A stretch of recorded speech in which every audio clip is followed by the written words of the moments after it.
Hello, you're all excited about the move. This is our first day in the new building. You know that the Bentley Day Centre that we have built for quite some years closed down, so that's the reason why we've moved here. Got a bit more space in this building, which is nice, and I'll explain what the rules are being here.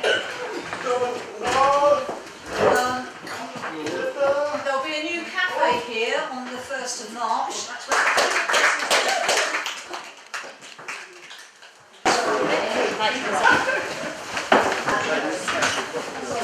Happy New Year to you, and I wish you health and wealth. God bless. The topic I want to talk about is obviously Chinese New Year, and it started about 4,000 years ago. The red colour is very special for the Chinese. Why the red so important in Chinese culture? Because thousands of years ago, it once believed that red scares away the evil spirits. If you see red envelopes, you know what that means. Chinese society, during the Chinese New Year and a special occasion, from few to £100, sometimes even more. It all depends on the relationship between the receivers and the givers. On the 15th day is the Lantern Festival. It also celebrates the night of the first full moon of Lunar New Year. So why a lion? Because it symbolizes courage and strength. Again, according to Chinese tradition beliefs, the loud music can frighten away all the bad luck.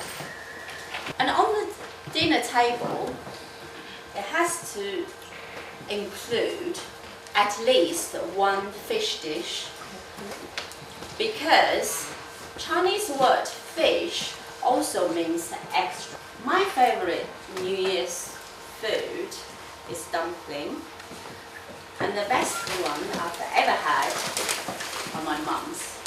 The Chinese zodiac is based on 12-year cycle. Each year in that cycle related to an animal. Each year you can see what animals of year you were born. So here's another Chinese zodiac character trait. It shows what your character like to the related year you were born.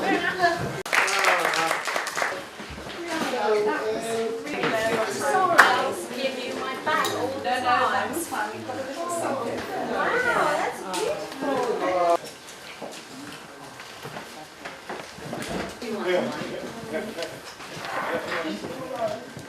This is my best project. We're going to talk about the Philippines today. We volunteer for 3 months in the Philippines with VSO. I'm studying at University of East London. I'm doing sports science and coaching.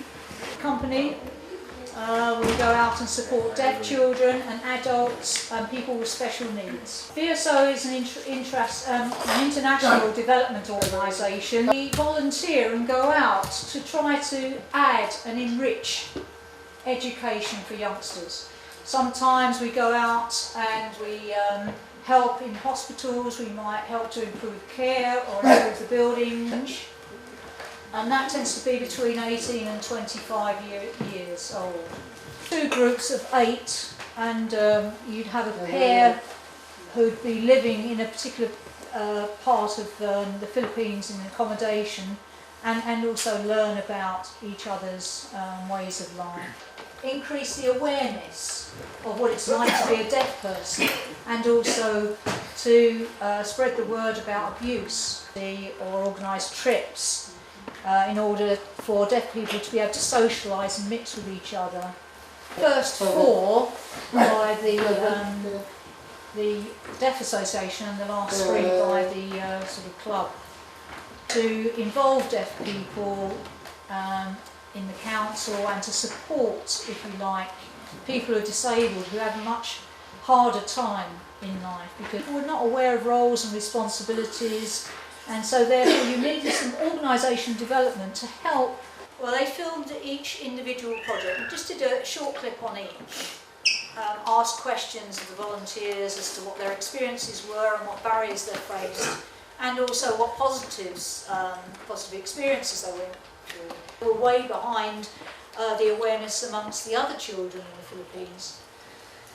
We also had 25 deaf and hearing people who presented to the children from the Philippines, from Manila or the different areas in the Philippines, in Cebu, and I was involved to explain the sorts of behaviour that was correct and what wasn't correct.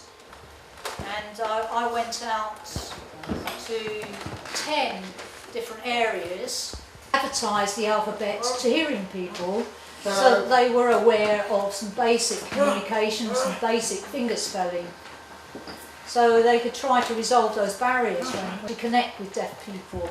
And that was quite positive throughout the 3 months I was there, which already had 225 names. So that gave a bigger picture of how many deaf people there were. I mean, there may be thousands and we didn't have all of the statistics. It wasn't always easy. We had rice all the time, there wasn't another option. After a month, we found that it wasn't really safe to stay there because there were lots of mosquitoes and getting bitten was an issue. So for health and safety purposes we decided that we couldn't stay and we had to move. Spread the word, and deaf people can get involved just as we had done. So we'll start with